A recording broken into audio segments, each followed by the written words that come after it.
Hello दोस्तों, नमस्कार। आज के सेशन में जुड़ने वाले तमाम साथियों का स्वागत है। बहुत ही शानदार सेशन रहने वाला है। रीट एग्जाम पात्रता परीक्षा 2025 जो राजस्थान रामबाण क्लास, राजस्थान में संपूर्ण जीके के अकॉर्डिंग राजस्थान के भूगोल, इतिहास एवं कला संस्कृति की क्लास रहेगी। और बहुत ही शानदार प्रश्नों को जो पुराने पेपर है उसके अकॉर्डिंग क्लास है और जो बहुत ही शानदार प्रश्नोत्तरी क्लास रहने वाली है। तो आप इस क्लास को जरूर पूरा देख लेना, बहुत ही शानदार ज़बरदस्त। और इस क्लास में देखने के बाद आपको एक ऐसी फीलिंग आएगी कि बहुत ही शानदार अपना रिवीजन हो गया है। तो क्लास के अंदर आगे बढ़ने से पहले आपको एक शानदार भाई शायरी भी सुनाएंगे, क्योंकि आपका भाई मोटिवेशनल ज़रूरी है, क्योंकि अब एग्ज़ाम है नज़दीक। तो पढ़ाई थोड़ी ही सही मगर रिवीजन लगातार होना चाहिए। मतलब पढ़ाई थोड़ी ही सही लेकिन रिवीजन सबसे ज़्यादा महत्वपूर्ण है, क्योंकि अब आपके पास समय है कम। तो आप रिवीजन सबसे ज़्यादा मॉक टेस्ट निकालो, पेपर को सॉल्यूशन करो, ताकि आपका रिवीजन में अच्छे से फ़ायदा हो जाए। और आपकी भगवान से यही प्रार्थना है कि आपकी रीट एग्ज़ाम जो परी दे रहे हो वो आपकी क्लियर हो जाए। जो अपन मेहनत कर रहे हैं उसके लिए एक दिन आप ज़रूर कामयाब हो। यही शुभकामनाओं के साथ पहले क्वेश्चन की ओर आगे बढ़ेंगे।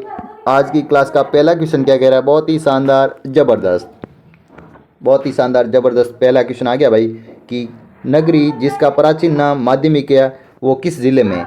जल्दी से देख के बताएंगे भाई कि नगरी जिसका प्राचीन नाम माध्यमिक है वो किस ज़िले में है भाई। नगरी किस ज़िले का प्राचीन नाम है? तो वो चित्तौड़गढ़ किले का प्राचीन नाम है भाई। Option number second is the right option हो जाएगा।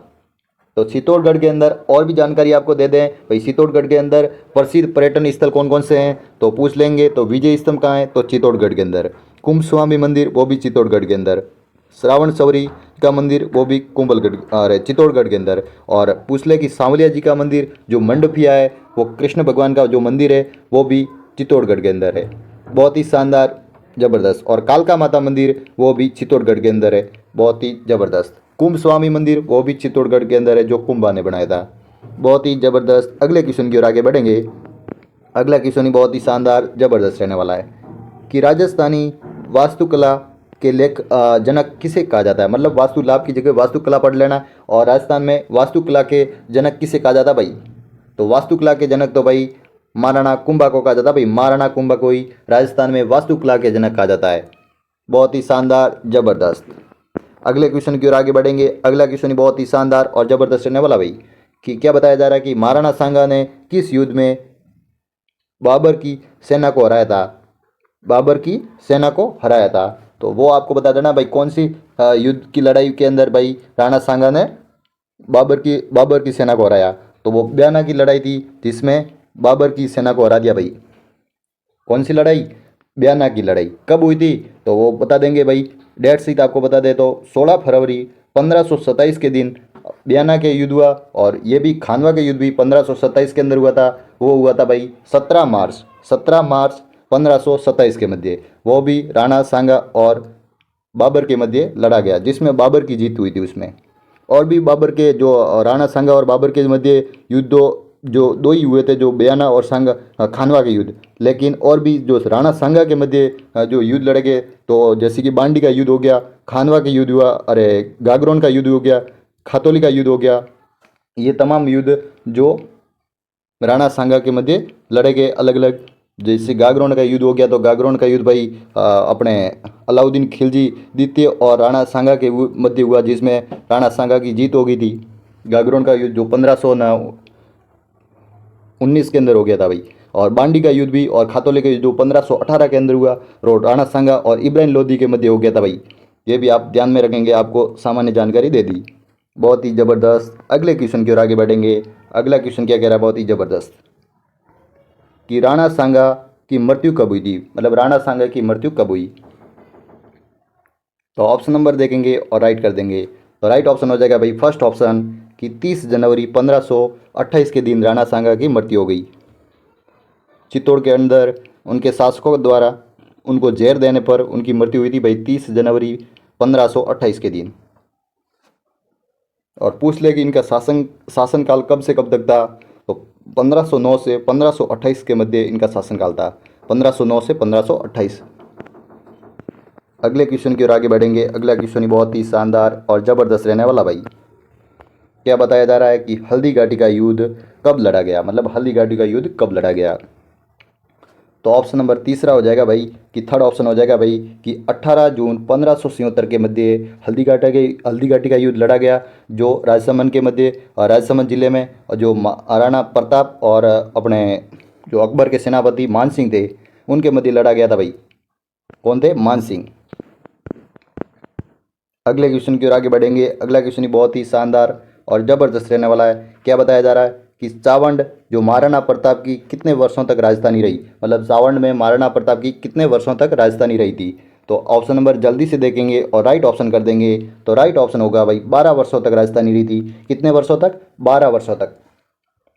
ऑप्शन नंबर थर्ड इसका राइट हो जाएगा। ज़बरदस्त। अगले क्वेश्चन की ओर आगे बढ़ेंगे। अगला क्वेश्चन बहुत ही शानदार और ज़बरदस्त, आपको 60 के मध्य भी समझाया था कि आपको अच्छे से रिवीजन हो जाए साथ साथ में। तो क्या बताया जा रहा है कि वर्तमान में जिलों व संभागों की संख्या कितनी है। वर्तमान में जिले कितने और संभाग कितने हैं? तो वर्तमान में तो भाई 41 जिले और 7 संभाग है। Option number fourth is the right option हो जाएगा। क्या बताया जा रहा है कि 28 दिसंबर 2024 को मुख्यमंत्री भजन लाल शर्मा की अध्यक्षता में आयोजन मंत्रिमंडल की बैठक में पिछली सरकार ने समय गठित जिलों को और संभागों को पुनः निर्धारण किया गया, जिसके बाद अब 7 संभाग और 41 जिले हो गए। अब यथावत रहे हुए जिले कितने हैं? 8 हुए। कौन कौन से? बालोतरा, ब्यावर, डीग, डिडवाना, कुसामन, कोटपुतली, बहरोड़, खेरतल तिजारा, फलोदी और सलूम्बर। ये जो 8 जिले जो यथावत रहे, बाकी जिलों को हटा दिया गया। और जो 7 संभाग, जो 3 संभाग और बने थे उनको भी हटा दिया गया, और अब 7 संभाग और 41 जिले। आप स्क्रीनशॉट भी ले सकते हो ताकि आपको बाद में देखने को और फ़ायदा हो। ऑप्शन में कोई मतलब पूछ ले कि भाई कौन सा ज़िला हटा है, कौन सा नहीं हटा है, तो आपको ये जानकारी मिल जाएगी। अगले क्वेश्चन की ओर आगे बढ़ेंगे। अगला क्वेश्चन ही बहुत ही शानदार ज़बरदस्त रहने वाला है। क्या बताया जा रहा है कि राजस्थान में राज्य वृक्ष कहलाता है। राजस्थान का राज्य वृक्ष कौन सा है भाई? जल्दी से देखेंगे और राइट कर देंगे। राजस्थान का राज्य वृक्ष कौन सा है? तो राजस्थान का राज्य वृक्ष हो जाए भाई राजस्थान की खेजड़ी। भाई खेजड़ी है वो, वही राजस्थान का राज्य वृक्ष है भाई। ऑप्शन नंबर फर्स्ट राइट हो जाएगा। खेजड़ी को कब अपने घोषित किया गया? तो वो हो गया भाई कि अपने 1983 के मध्य 1983 के मध्य खेजड़ी को राज्य वृक्ष के रूप में घोषित किया गया। डेट शीट बता दें तो आपको 31 अक्टूबर कर देना है। 31 अक्टूबर 1983 में अब खेजड़ी को राज्य वृक्ष घोषित किया गया। खेजड़ी को क्लब वृक्ष भी कहा जाता है, राजस्थान का क्लब वृक्ष भी कहा जाता है, इसे समी भी कहा जाता है, इसे जाटी भी कहा जाता है, और इसे राजस्थान का गौरव भी कहा जाता है। और पूछ ले कि भाई खेजड़ी का बॉटनिकल नाम क्या है, तो प्रोसोपिस सिनेरिया इसका बॉटनिकल नाम रहता है। और इसके खाने वाले फल रहते हैं उसे खोके भी कहा जाता है, जिसे सांगरी कहते हैं, जो नीली सब्जी के रूप में अपने पश्चिमी राजस्थान में सबसे ज़्यादा इसका उपयोग करते हैं। और खेजड़ी को संरक्षण देने के लिए जो बिश्नोई जो जाति है वो सबसे ज़्यादा जो खेजड़ी को बचाने के लिए जो अमृता देवी ने भी खेजड़ी के लिए ही अपनी जान दे दी थी 363 लोगों के मध्य। तो खेजड़ी वृक्ष को सबसे ज़्यादा वो संरक्षण दे रहे हैं। तो अब अगले क्वेश्चन की ओर आगे बढ़ेंगे। अगला क्वेश्चन ही बहुत ही शानदार और ज़बरदस्त रहने वाला भाई। ग्रेट इंडियन बस्टर्ड किसे कहा जाता है भाई? ग्रेट इंडियन बस्टर्ड किसे कहा जाता है? जल्दी से ऑप्शन देख लेंगे और राइट ऑप्शन बता देंगे। राइट ऑप्शन क्या होने वाला है जल्दी से देख के बताएंगे। तो भाई गोडावन को ही ग्रेट इंडियन बस्टर्ड कहा जाता है। आपको चित्र भी बता दिया। ये भाई गोडावन है अपना, बहुत ही प्यारा सा गोडावन, जो अब इसकी क्या है कि अब कमी होने लगी है, मतलब इनकी संख्या में बहुत ज़्यादा कमी आई है। जो राजस्थान में गोडावन को संरक्षण भी दिया जा रहा है, और इनके लिए अलग अलग जगह भाई मरुस्थल के अंदर गोडावन संरक्षण स्थली के रूप में भी घोषित किया जा रहा है। जैसे कि राष्ट्रीय मरु उद्यान अपने जैसलमेर हो गया, सोरसन बारा हो गया, और शौकली आवास अजमेर हो गया। वहाँ गोडावन की प्रमुख शरण स्थली है जहाँ गोडावन को संरक्षण देने के लिए कार्य किया जा रहा है। बहुत ही ज़बरदस्त। और इसे कब घोषित किया गया? तो इसे 1981 के मध्य राज्य मतलब पक्षी के रूप में इसे घोषित किया गया, जो भाई 1981 के मध्य। और पूछ ले कि इसका बॉटनिकल नाम जो वैज्ञानिक नाम क्या रहता है, तो क्रायोटिस नाइग्रोसिस जिसे इसका वैज्ञानिक नाम रहता है। और पूछ ले कि भाई इसे सर्वप्रथम मतलब ग्रेट इंडियन बस्टर्ड और सुगन सीढ़िया भी मतलब शर्मिला पक्षी भी कहा जाता है।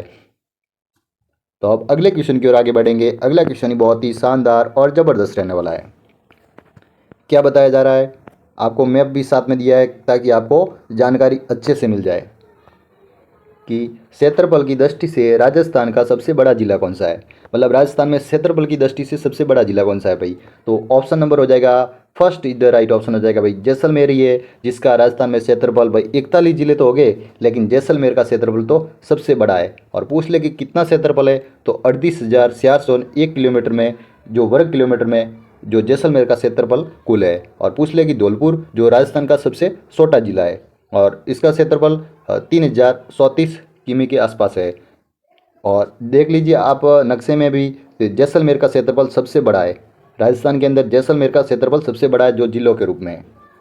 और जो ये अपने पिंक ब्लू अपने गुलाबी गुलाबी के रूप में आपको दिख रहे हैं, जो पिंक कलर के रूप में ये जो नए ज़िले बने वो आपको दिखा रखे हैं भाई जी। जैसे कि बालोतरा जिला नया बन गया है, फलोदी नया है, डीडवाना नया है, कुसामन डीडवाना, और सलूम्बर देखो नया है, कोटपुतली बरोड हो गया, खेरतल हो गया और ये डिग हो गया। ये जो 8 ज़िले हैं जो नवीनतम ज़िले बने हुए हैं, और जो 33 ज़िले ये पुराने ज़िले हैं। और कुल ज़िलों की संख्या भाई 41 हो गई है।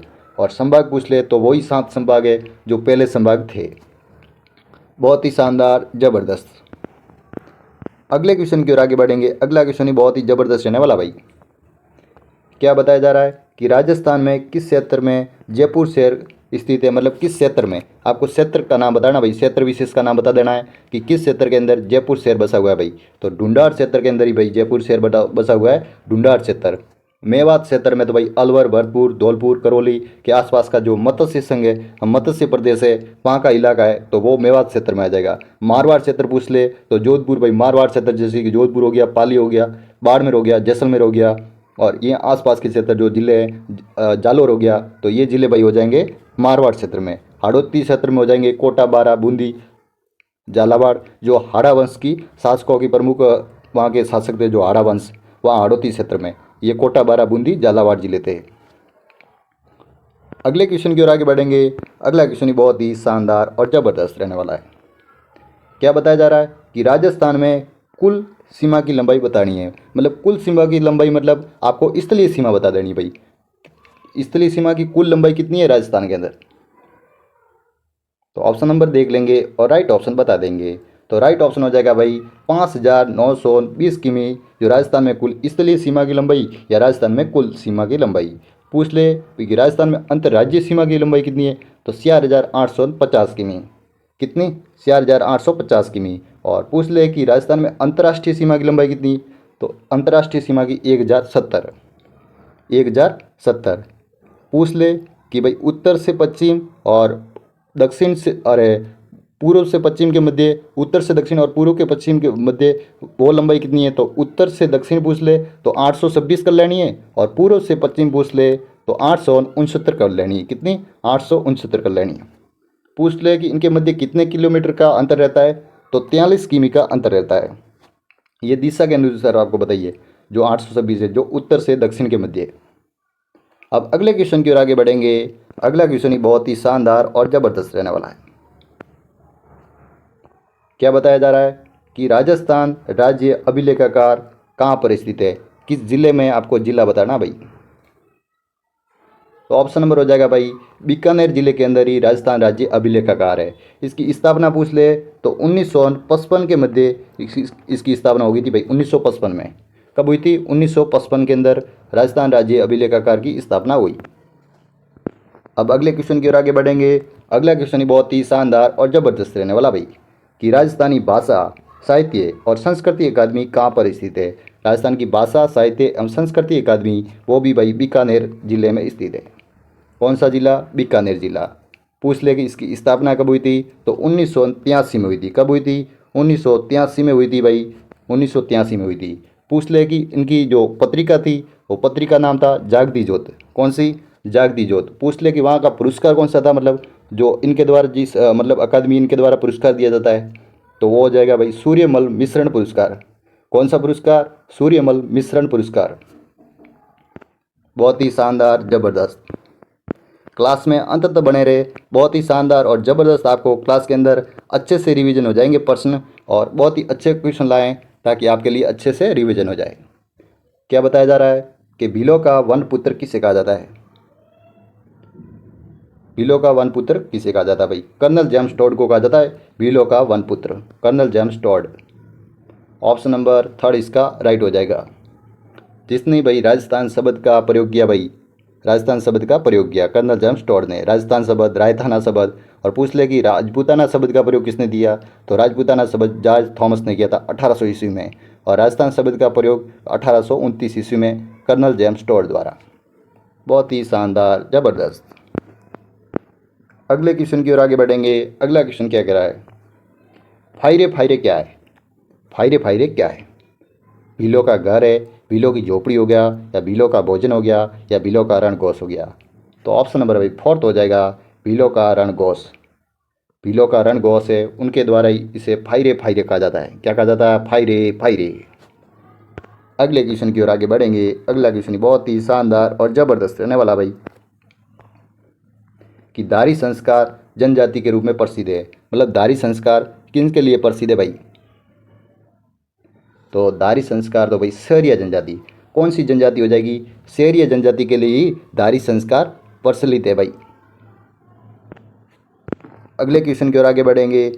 अगले क्वेश्चन बहुत ही शानदार, ये भी ज़बरदस्त क्वेश्चन आ गया भाई, कि डामोर जनजाति मुख्यतः किस जिले में निवास करती है? ये प्रश्न बार बार पूछा जाता है भाई, डामोर जनजाति का सवाल आ जाता है। जनजाति के बारे में आप जिला से ध्यान रखना कि किस जिले में कौन सी जनजाति निवास करती है। आपको कथोड़ी कहाँ करती है भाई, कंजर कहाँ करती है, डामोर कहाँ करती है, सेरिया कहाँ करती है, ये भील कहाँ करती है, या ग्रासिया कहाँ करती है, ये आपको जिले सहित ध्यान में रखना है। जैसे कि ग्रासिया पूछ ले तो सिरोही में सबसे ज़्यादा है वैसे ग्रासिया, और भील पूछ ले तो उदयपुर में सबसे ज़्यादा है, डामोर पूछ ले तो डूंगरपुर में सबसे ज़्यादा है, सेरिया पूछ ले तो ये 12 जिले में सबसे ज़्यादा है। इस प्रकार से आपको जनजातियों के बारे में जिलों के अनुसार भी ध्यान में रखना है, ताकि आपको जिला मतलब ऑप्शन सरल ही होंगे, लेकिन आपको कन्फ्यूज करने के लिए एक आध सवाल मतलब कोई अटपटा भी दे सकते हैं। तो आपको ये जनजाति के बारे में भी पढ़ के जाना है। बहुत ही शानदार, ज़बरदस्त। इसका ऑप्शन हो जाएगा भाई डूंगरपुर। क्या ऑप्शन हो जाएगा? डूंगरपुर हो जाएगा, जहाँ डामोर जनजाति निवास करती है। अगला क्वेश्चन आ गया भाई, कि सीताबाड़ी का मेला किस जनजाति से संबंधित है? अभी बताया भाई, सीताबाड़ी का मेला तो भाई केलवाड़ा 12 के अंदर बढ़ता है, सेरिया जनजाति के अंदर। सेरिया जनजाति के लिए प्रसिद्ध मेला भाई सीताबाड़ी का मेला।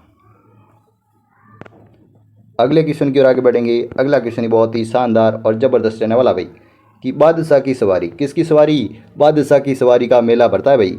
तो बादशाह की सवारी का मेला तो भाई ब्यावर के अंदर बढ़ता है। कहाँ पर? ब्यावर। बादशाह से ब्यावर, बादशाह से ब्यावर, ध्यान में रखेंगे ब्यावर। ऑप्शन नंबर थर्ड इसका राइट हो जाएगा। अगले क्वेश्चन की ओर आगे बढ़ेंगे। अगला क्वेश्चन बहुत ही शानदार, जो सरल क्वेश्चन होंगे उसके अंदर अपन कम ही डिस्कस करेंगे, ताकि आपका समय बहुत ही कीमती है, इसलिए अपन जल्दी से क्लास को शॉर्ट में मतलब पूरी कर लेंगे, ताकि आपका और भी समय बच सके और आप और भी सब्जेक्ट को अच्छे से कवर कर सके। तो अगला क्वेश्चन आ गया भाई ज़बरदस्त, ये त्रिनेत्र गणेश जी का मेला कहाँ पर बढ़ता है भाई? त्रिनेत्र गणेश जी का मेला कहाँ पर बढ़ता है? तो त्रिनेत्र गणेश जी का मेला रणथंभौर में बढ़ता है भाई। रणथंभौर सवाई माधोपुर के अंदर त्रिनेत्र गणेश जी का मेला बढ़ता है। ज़बरदस्त। अगले क्वेश्चन की ओर आगे बढ़ेंगे। अगला क्वेश्चन क्या कह रहा है? बहुत ही ज़बरदस्त क्वेश्चन रहने वाला है भाई, कि दशहरा का मेला, राजस्थान में दशहरा का मेला किस जिले का प्रचलित है? प्रसिद्ध है भाई, तो कोटा जिले का। किस जिले का? कोटा जिले का। Option number Kota, second option right हो जाएगा। अगले क्वेश्चन की ओर आगे बढ़ेंगे। अगला क्वेश्चन बहुत ही शानदार ज़बरदस्त रहने वाला है, कि मल्लिनाथ जी पशु मेले का आयोजन किस जिले में किया जाता है भाई? ये चेंज हो गया है भाई जिला, तो ये आपको ध्यान में रखना है कि मल्लिनाथ जी पशु मेला पहले जो बाड़मेर में बढ़ता था, अब वो बालोतरा में भरेगा। किस जिले में? बालोतरा जिले में भरेगा भाई मल्लिनाथ जी पशु मेला। ऑप्शन नंबर थर्ड इसका बालोतरा आपको राइट करना है भाई, क्योंकि बालोतरा नया जिला बन गया है। अगला क्वेश्चन आ गया, ये भी बहुत ही शानदार ज़बरदस्त क्लास संस्कृति का सवाल है, बहुत ही ज़बरदस्त है, कि मेवाड़ की चित्रकला साहिबदीन द्वारा कौन से चित्र बनाए गए भाई? कौन से चित्र उनको मतलब चित्रों को बनाया गया? तो वो हो जाएंगे भाई रागमाला, गीत गोविंद, रसिक पीरिया या उपयोग सभी।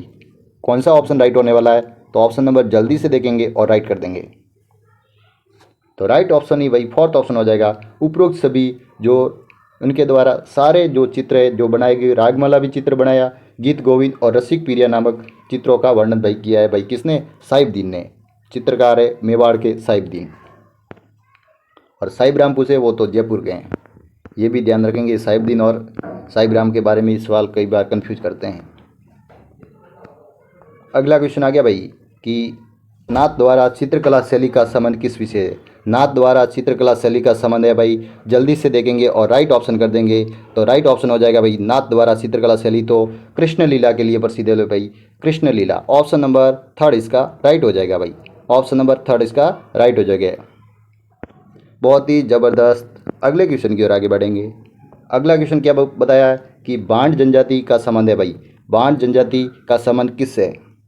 कठपुतली कला से, बहुरूपिया कला से, कास्ट कला से या मथेरन कला से।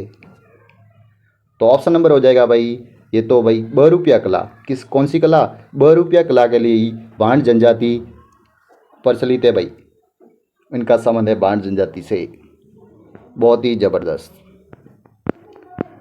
अगले क्वेश्चन की ओर आगे बढ़ेंगे। अगला क्वेश्चन क्या बताया कि कान का आभूषण कौन सा नहीं है, मतलब कान के अंदर जो कौन सा आभूषण है जो कान के अंदर नहीं पहना जाता। 4 ऑप्शन दिए रखे हैं, उनमें से कौन सा आभूषण है वो देख के आपको बताना है भाई।